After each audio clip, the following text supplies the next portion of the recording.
Welcome to episode 20 of the Irish Fitness Podcast. On today's show we have Mr. Chris Cooper. He is the founder of Two Brain Business and the owner of Catalyst Gym. And he is an expert in the field of gym management and mentors hundreds of gyms around the world. I first came across Chris in 2016 when I stumbled upon Two Brain Business podcast. I then went on to read his books. He's an author as well of best-selling books, Two Brain Business and also Help First.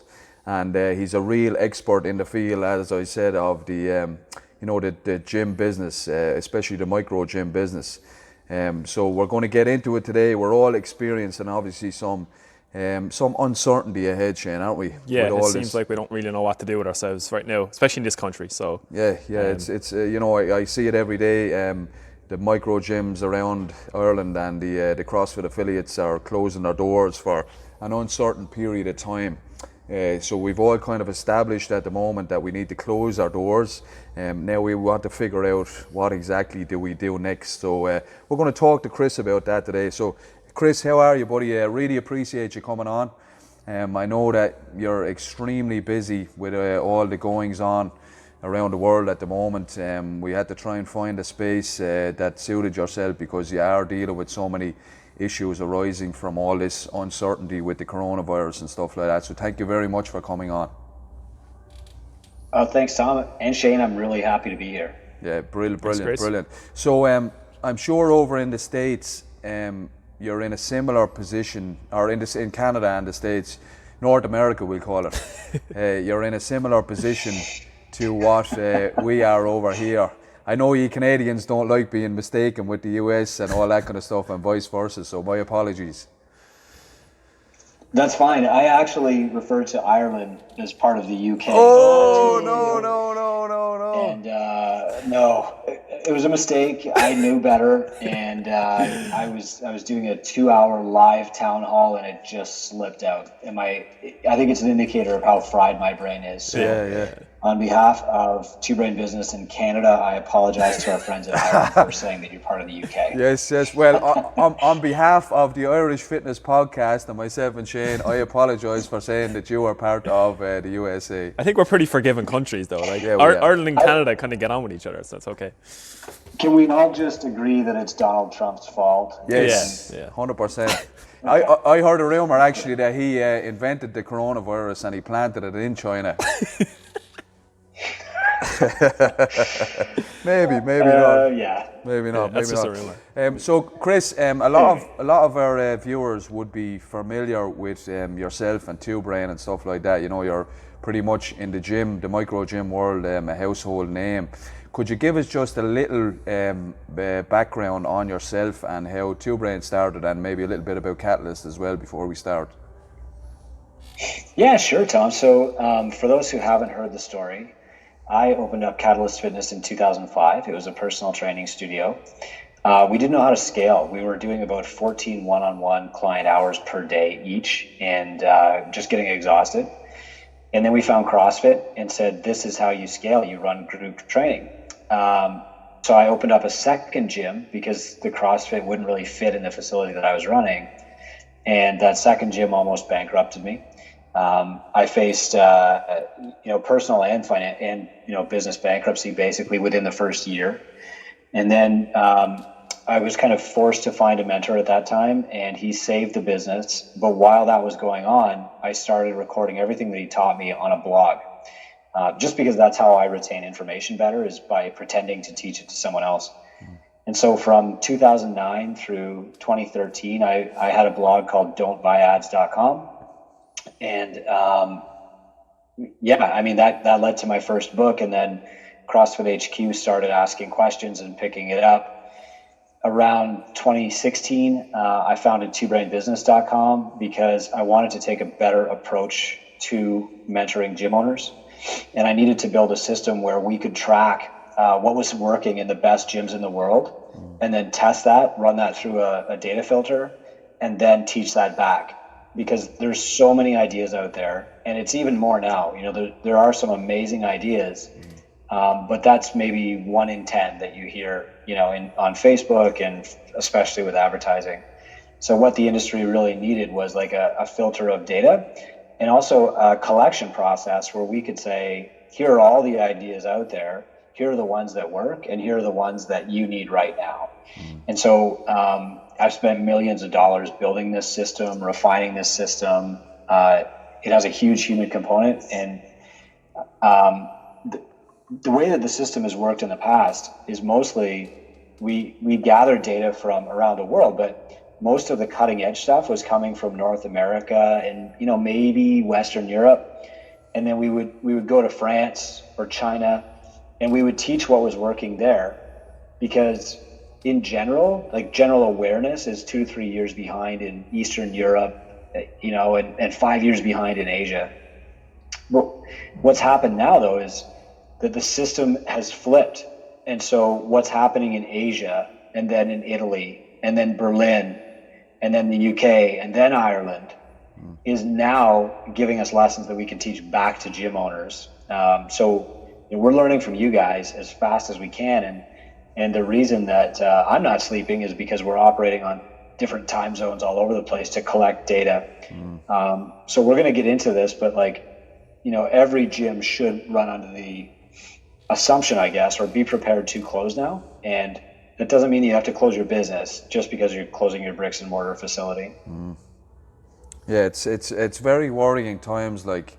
As I said to you, we're pretty much all decided that we're going to close down, and it's an absolute minimum of 2 weeks.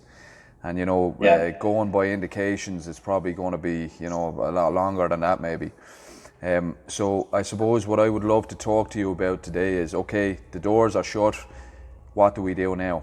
In terms of, I suppose, so we have X amount of members. I would first of all like to talk about how would we keep them engaged? What was your suggestions for that, first of all?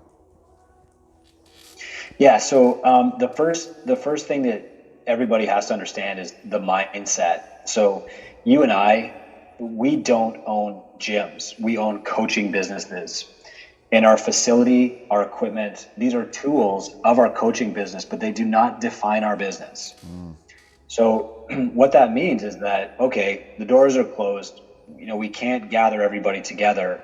We can still coach them. And so, several months ago, we had an expert put together a series of online courses in the Two Brain, family for how to sell online coaching. And people, some people said, oh, that's a great idea, but there was no urgency to it. And so nobody prioritized it.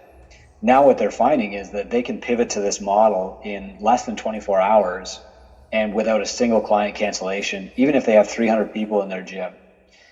So we can certainly walk through that whole process step by step, Tom, if you want to. But it really starts with that mindset that you run a coaching business, not a physical facility. I love that. I love the way you just said that there, because we are so entrenched at the fact that we have these four walls and that's my gym. But you just saying that is in this time especially is quite liberating, because even though the clients are not in the gym at the moment, we can still help them, I think, can't we, by the sounds of things? Absolutely. And so there are different ways to do this, and we can get as specific as you like. But basically, it starts with the messaging to your clients that you've worked really hard to build up this buffer of fitness. And you can use Greg Glassman's sickness, wellness, fitness continuum to illustrate that if you want to. You probably have better immunity levels than anyone around you. And even if you do get sick, you're probably going to bounce back a lot faster. You'll probably survive because of this work that you've done on your fitness. We don't want you to stop that. This would be the worst time to stop. And that's the message that you need to get out. And then you can get into specifics. Like, here's how we're going to make sure that you maintain your immunity, your fitness, and your buffer to sickness. Okay, so what would we suggest for getting that first message out there? Maybe the group or a group email or something like that, something that's going to reach all our clients? Yeah, so you want to get as personal as you can. I mean, if you have time to call everyone one-on-one, then do that. If you have time to text everyone one-on-one, then do that. but I would also reinforce the message in a private Facebook group and on email. This is the time when you need to over communicate, because your clients' brains are full of messages from the media. And if you're a great leader, then you need to get in front of that and just say, focus on me, eyes on me, follow my steps, and you'll tell them exactly what to do. And that will immediately remove all of their doubt, all of their suspicion, all of their fear. And they'll say, okay, Tom's got this. And what we're finding is that gyms who can do that build so much trust in their audience that their business will actually be better off when this crisis ends. So step number one, let's get it out there that we're communicating with the guys, we're establishing ourselves as the leader, establishing ourselves as someone that can continually help our clients, that we need to keep our fitness up to protect ourselves against this horrible kind of threat. So what would the next step be then? What would we suggest? How are we going to do that for our clients? So first thing that you have to do is establish, how we're going to run classes. Now, there's a couple of ways to do this. My preferred way, the way that I'm doing it, is I'm going to send every single client a workout one by one. So I'll do it through text. I won't just post a workout on my website and say, do this today, right? At this time, this is the time when I want to strengthen that one-on-one plan with my clients. And so what I'm going to say is, Tom, here's the workout I want you to do today. I know that you don't have any equipment at your house. That's okay. I know that your goals are, whatever it is, shoulder strength, fat loss, whatever. And so I picked this workout for you because, okay, this is the time when you strengthen that trust with your client, that you know why they're there and you know what their goals are. Then you say, I want you to take a picture of your workout space when you're done, or send me your scores when you're done. Don't just log it in, Glowfox, SugarWOD, whatever you're using, send it to me. Okay. And you're going to do this with every single client every single day. Now, you could have 300 clients and they could all be getting the same workout, but they should not all be getting the same message. Does that make sense? Yes, I agree. Okay. We're not. It's not just That's a how I'm generic doing thing. Okay. And you say if you had we'll say 100 members in the gym, would you split that between the coaches to do it, or would you say that the head coach would do it, or what way would you suggest communicating with all the members? Yeah, I just split it up. Okay. I mean, some gyms have like a client service person, and maybe he or she sends it out, or you can just divide it among the staff. I mean, the thing is, like, if you're not losing revenue, then it's okay to pay your coaches. You're just going to pay them differently. And what a lot of people are finding is like, wow, my clients really like this online option. Now I've got this new revenue stream for my gym. So Tom, before I move too far from that topic though, other gyms are doing it differently than I am doing it myself, and it's still working for them. Okay. And that is to run an online fitness class at certain times of the day through Facebook, through Skype, through WhatsApp. And it's surprising to me that works, but it is, So like China and Italy, that's what they're doing. What would that look like, Chris? Would that be the instructor in front of a camera and basically all the people are watching and they might log in and you'd know who's taking part or whatever, is it? That's all it is. Yeah, It's literally all it is. So it surprises me that people are willing to keep their gym memberships for that level of service, but they are, and now we don't have long-term data on this. Like, I can't say that's going to work for 3 months, right? Yeah. But for now, it might be a temporary thing, I think. Yeah, exactly. Yeah, it might be. Eventually people might find that, I can just search for workout online or videos on YouTube and just do that instead. I think that one-on-one connection is critical, but the online class is working for gyms up to 20 days so far, which is as far as we have data. Okay. We were thinking also here that we want to give each client one piece of equipment, either a dumbbell or a kettlebell, before we completely shut down. Do you think that's a good idea as well? At least we'll sign them all out and make sure it's registered to that person, but it gives our clients a lot more options than if they have either a dumbbell or a kettlebell. Would you suggest that for gyms? I know some gyms are testing it for sure. We're not doing it just because, I don't have enough dumbbells to give one to every client or, whatever. Yeah. But I do think that creates a feeling of reciprocity. So I can see pros and cons. I mean, if you give somebody a dumbbell and they quit your gym, at least you have a reason to go talk to them about it, right? Yeah, that's what Give I'm me back thinking. my dumbbell. Yeah. That's what I'm thinking. I'm thinking that, these are times when people will consider cancelling their memberships because obviously it's a stressful time and, they're full of fear and stuff. So I think if they have a piece of the gym at home, then it gives us that connection with them. You know what I'm saying? It's like, okay, yeah, they have that at home, so we can always, we can continuously, that means if they take that piece of equipment, they've said to me that, okay, I still want to be part of the place, you know what I mean? And I want to be part of the place so much that I'll take a piece of the place home with me. So that's my logic, and it opens up a lot more options for the home workouts as well. It's true. I mean, there could very well be a great reason to do that. It's what we would be tracking is like how many people come back when the gym reopens, and that's a lagging metric. So, on the upside, we won't know if that was a good idea until this is all over. On the other hand, the whole self-isolation technique, that's going to be the default now. Every time the World Health Organization has another virus or epidemic start up anywhere in the world, they're going to recommend self-isolation. Like, this is not the last time this is going to happen. So I'm glad you're doing that. Like, definitely let's track how many people come back to your gym when the crisis is over. Yeah. And then if the data proves that was a good idea, then we'll publish that the next time the next virus comes out. Yes, absolutely. So I suppose the two options then for the people is you can either contact each person individually every day, or you could do like some of the gyms have been trying, the online classes. That going forward then, what other suggestions could we do to keep the clients engaged, keep them happy, and keep them just part of what we're doing? Yeah, so the best thing that you can do as leaders, leadership boils down to two words, right? Follow me.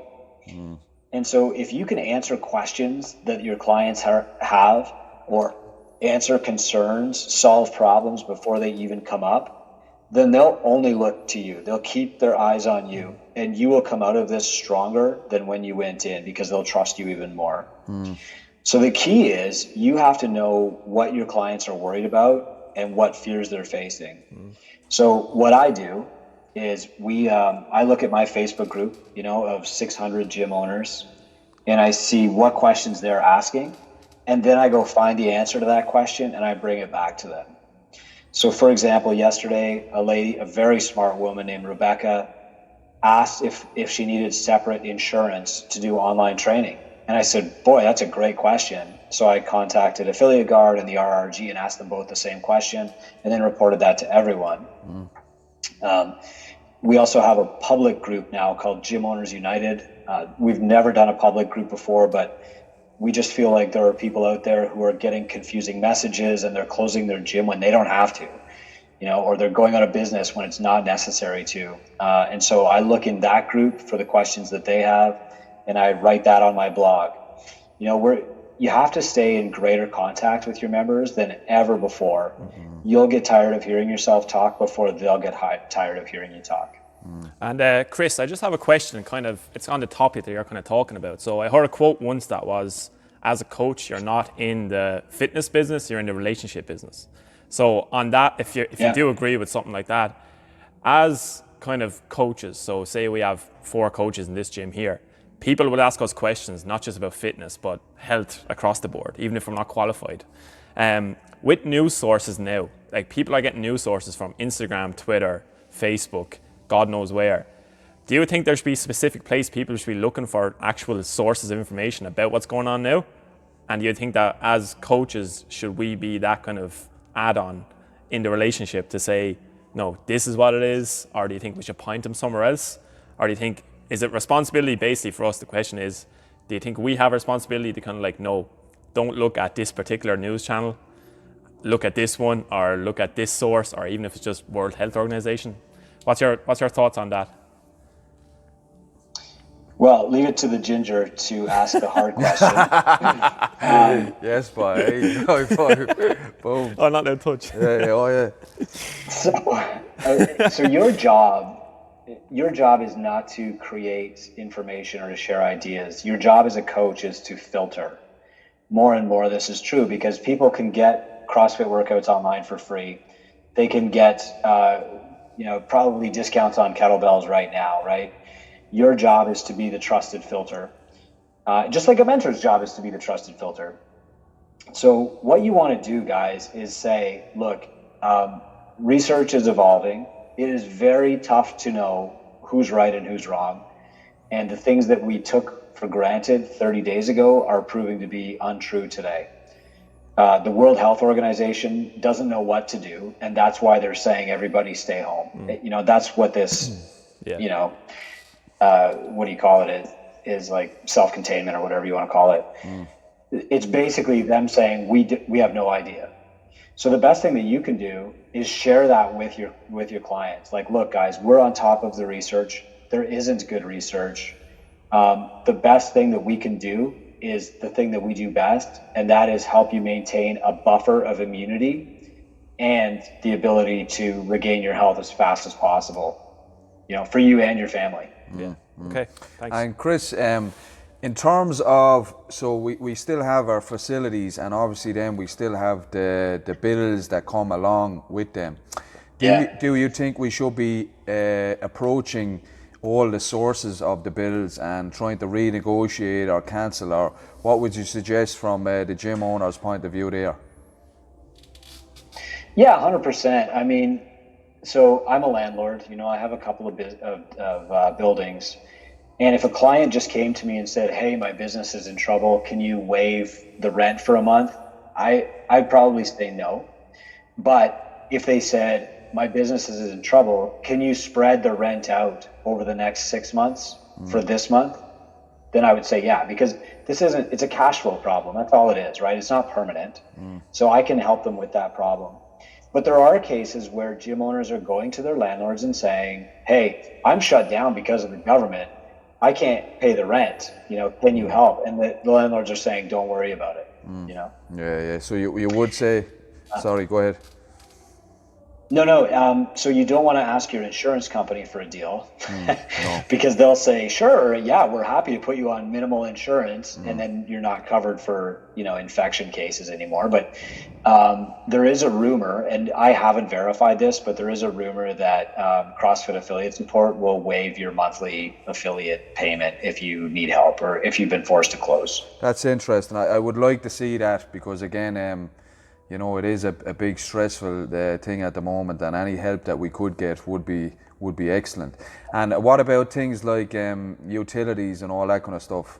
Do you think we should be approaching the utilities companies or anything like that, and talking to other? Yeah, you have time now, right, Tom? So I would do it. I think what you're going to find is that once we get through this panic, I think that you're going to find that most governments will take some kind of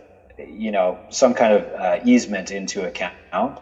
So they'll say, like, we're not going to charge you taxes on your utilities for the month that you were closed or something, right? And they'll have to take some kind of ownership because they're the ones who mandated the close. But, it's going to be a year before you see that money back. And it's not going to be, here's a discount. It's going to be, here's a refund. So you can't count on that. But it definitely doesn't hurt to try. In fact, you're smart. This is a great time. To pull up your balance sheet or your P&L, list all of your expenses and say, do I need this thing right now? Or how can I maximize the ROI on this, right? I agree. So for example, like, let's say that you're paying for like software to communicate with your clients, right? This is not the time to cut that software because communication just got exponentially more important. So now you say, okay, we need that thing, because this is our lifeline now. like that. Like go through your expenses line by line. Yeah, I think so. But don't just cut. Nobody ever cut their way to success. What you should be asking is like, how do I improve my return on this Okay. expense? Yes. Yeah. Instead of dropping it all together, say, how can I maximize it at this point in time? Yeah. So we've kind of covered, staying in contact with the clients. We touched a little bit on our bills and stuff like that. Is there any other kind of advice that you would like to give us now going into this hard time? What else would you think we should be doing?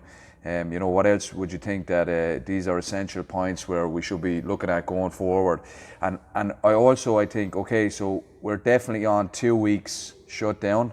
What would you suggest if it was longer term? Yeah. So what you need to do right now is you need to set up a system for training clients online. I mentioned that doing the online classes seems to be working at least up to 20 days, which is as far as we have data for. Okay. But you need to take this opportunity to set up a real online training program with real prices. What I see a lot of people doing is panicking, overreacting to this crisis, and actually hurting themselves long term by offering discounts, by offering free months to their clients instead of replacing training in the gym with online coaching. Or they'll do something like say, oh, we'll provide online programming to you for $50 a month, right? Because they're thinking some money is better than no money. But when this crisis ends and they try to sell online training, they've already anchored the price at $50 a month when that's really like a $400 a month service. So you have to take steps, absolutely, but you have to be aware of the long-term ramifications of these steps. The other thing too is a lot of people are saying shut off your marketing. That's a horrible idea because marketing is a momentum game. All you want to do is give people the option to meet with you face to face over Skype or Zoom or Facebook Live. Okay. For their intro. Yeah. That was another question in my mind. You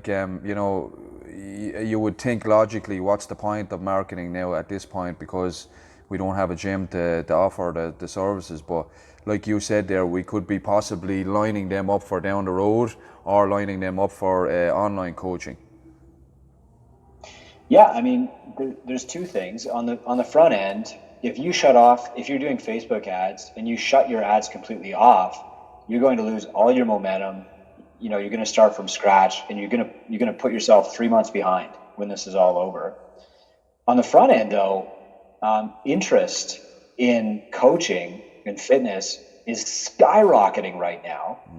Peloton is going to make $1 billion from this crisis because people are saying, quit the gym. And so your opportunity is to say, we're not really a gym, we're a coaching practice. We can still coach you, right? And smart gyms are actually growing right now. I'll give you some examples. In areas like Atlanta, where there is no forced closure yet, gyms are saying, what do our clients need? Well, their kids are out of school. What are they going to do with their kids all day at home? Okay, they can bring them to the gym, and we have more CrossFit Kids classes now, and we have a study hall where we're going to bring in part-time teachers who are laid off, and they're going to be there with the kids for 2 to 3 hours. There's a lot of opportunities out there right now, and if your business can pivot quickly, you'll come out of this a lot stronger than everybody else. The last piece is that when you're selling something that looks like a commodity, your gym looks the same as the other gyms, then you're really fighting a battle of attrition, which means all you have to do is outlast everybody else to win. You don't have to put them out of business, but if you can stay in business for 3 years, you're going to be the only one left because they won't. Well, a crisis like this speeds that cycle up. A lot of gyms are going to be killed because of this. Let's be honest here. There's going to be a lot of gyms go out of business. And if you're positioned to help their clients when that gym closes, or to take on their coaches, or to employ the owner as a coach, it's just better for everyone, Yeah, I agree. That's fantastic information, Chris. As I said, I really, really appreciate you coming on. If anyone would like to get in contact with you you're further, or your social media or anything like that, as I said at the start, you mentor a lot of gyms. If anyone would like to go down that route, how would they get in contact with you, and how would they take that further? twobrainbusiness.com. They can find out about us. I think it's worth noting, guys, that like the strategies that I'm advocating to you for your gym clients, we follow the exact same strategy to help our clients who are gym owners, right? We stay in constant contact. We weed out, here's what's working, and we filter what's not, and what we found is that people need our leadership more than ever, and that should be the same for you in your gym. So to the good leaders out there, thank you. Lead on. Absolutely. You're an absolute gent, Chris, and as I said, thank you very much for coming on. Is there anyone you want to, we always at the end of the podcast, every time we ask the guest, would you like to give a shout out to anyone? So is there anyone you would, in particular, you would like to give a shout out to? Donald Trump, maybe? Canada. Well, I never ever want to give a negative shout out to anyone, so I'll just stay away from politicians as a whole here. But yeah, we have gyms in affected areas right now. Rose, thank you for your service in China. Georgia, thank you for your service in Italy. And there are, as we move west, there are more and more gyms who are really at the tip of the spear on this thing, and we're in constant contact with them to help them, but also to figure out what they're doing. And their experience is so valuable. This is really what makes it possible for me to come on here and say, like, this is working. So thank you to those people who are still operating through this crisis. Brilliant. Thank you, sir, and we might even next year or after this is all over get you on again for a little chat again. I'd love to talk to you again and see how things went and get your opinion on the whole thing. Would that be something you would be interested in? Yeah, of course. I'm happy to help anytime, Tom. Brilliant. Absolute legend, Chris. You take care, and hopefully we'll see you on the other side of this, brother. Take care. Take it Thanks, easy. Chris. Legend, isn't he? Yeah, very good. He's a good fucking dude, man. That's a good man right there.